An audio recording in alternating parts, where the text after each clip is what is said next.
So welcome back everyone. Once again, this is Kevin from CSMI in Australia today doing a video on a digital data screen that gives you some information about your hydraulics temperature and runtime. As usual, thanks for your question and your comments. It does help me make better videos. Just another reminder, guys, if you don't like something about the video, let's be productive and let me know what you don't like about the video rather than putting a dislike. Now, through the Google apps, I can see the IP address and the geographical location from where the dislike is coming.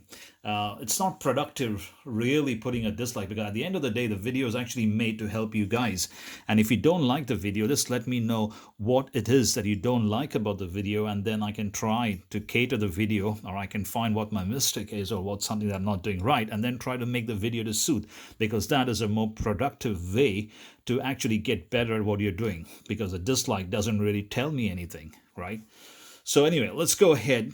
Now, this data screen is a kit that you can buy and has all the components, and you can fit it on any hydraulic machine that you have, provided the running pressure isn't over 50 bar, right? So let's power this up and you'll actually see some information that's displayed and what data it actually gives us. So let's go ahead.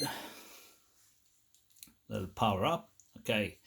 So you can see it's 11.3 volts. It'll actually tell you the voltage irrespective.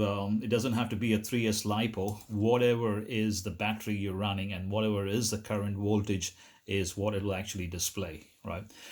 You do have a temperature readout up here, which is going to tell you the temperature of your tank or your motor. You've got a little sensor, which I'll show you, and you just bind it to whatever place you want to read the temperature, and it'll give you the temperature.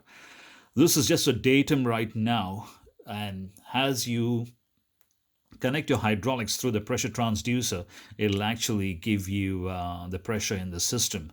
And finally, up here you got the runtime. So it tells you how many minutes or how many seconds or how many hours this thing has been running from the time you actually powered it. The screen is actually, there's two parts over here. There is a panel, and then you got the screen, which I'll show you, and the screen actually fits into the panel, and then the panel is actually glued to the housing of the metallic body. And then you got a ribbon cable. Now, because it's a ribbon cable, as you can see up here, and it's flat, you got to manage it so you don't bend it, and you got to be careful how you route it, and I'm going to show you how that is done. So you glue this first, you click the cable in, and then you feed it back. The cable comes separate. There is a little catch and a port that you can actually lock it in place. It's very simple, and I'll show you that. And then actually feeds in, and then if I flip it over, this is what you're going to see. So let me just zoom out. Okay. You got a few different ports. You can see the cable has been folded. I've drilled a hole up here, and obviously this is the first time I'm doing it, so it's covered. You can't really see it from the top. Trying to route it the best way, and then eventually I was going to get it from here, but then this routing it this way was much better. I've used some two-sided sticky glue up here to keep the flat ribbon cable in position, and then it actually clips into this motherboard, which is a snap-on clip. You've got two ports up here. If you have fan or a battery, you can, but you don't have to use this. This is just an auxiliary port. And then you have a 3-pin port here, and this is where your pressure transducer just plugs in, and all it does is converts pressure into an electrical signal, and then it goes into the board, and then this motherboard then converts it and displays it on the screen. And then you've got a red and a black wire, and this actually powers the whole thing. So quite straightforward and simple, not very complicated. Now, how you do this is you actually scribe a hole on the gray area, and what that does is it actually you get the idea of where you want to drill your hole underneath once you scribe a line around it, and then you just feed the cable from there so that you can feed it at the bottom. Let's go to the next phase, which is what are the parts in this. So obviously there is a motherboard up here. Now let me just take this out of focus, so let me just zoom in. Now in this motherboard you actually have two switches up here, and this is for the setting.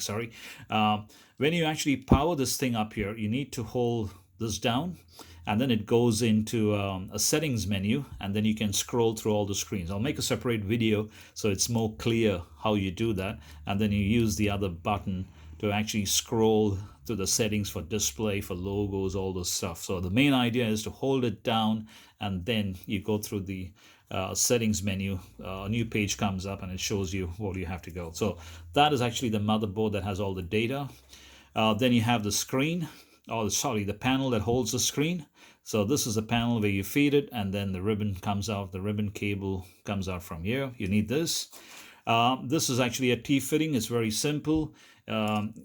Hydraulic pressure in, hydraulic pressure out. This generally should be anywhere on the high pressure side, which means a discharge from the pump. This T-fittings needs to go on the discharge side of the pump, where the oil's going from here, coming out. So pump in, pump out, going towards this way, towards the valve, and you're just reading the pressure in the line. So you're just splicing this in that line, and then this fitting comes out and goes into a transducer, and this is what a transducer is.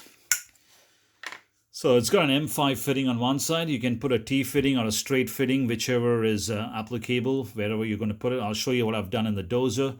Then you've got a three-way port up here, and this three-way port plugs into the motherboard. There's only one three-way port, so you can't really mix it, and it only goes one way, so you can't really mix that either. So that's where it goes. So this is pretty much the componentry for this particular thing. Here is the screen. I'll show you the screen. It's an OLED screen, so it's quite bright and clear. Right, so that's the screen. That's the little port on this white little port up here is where the ribbon cable actually goes, and it's a click fit. So you push it up, and then you just snap it down, and it locks the cable in place. Right, keeps it in place. So that's the screen up there. And then there are some cables. Now, as you know, the black and white, black and red is for power. The red and white is nothing but a temperature sensing cable. It actually has a small sensor on the tip up here. I don't know if you can see it.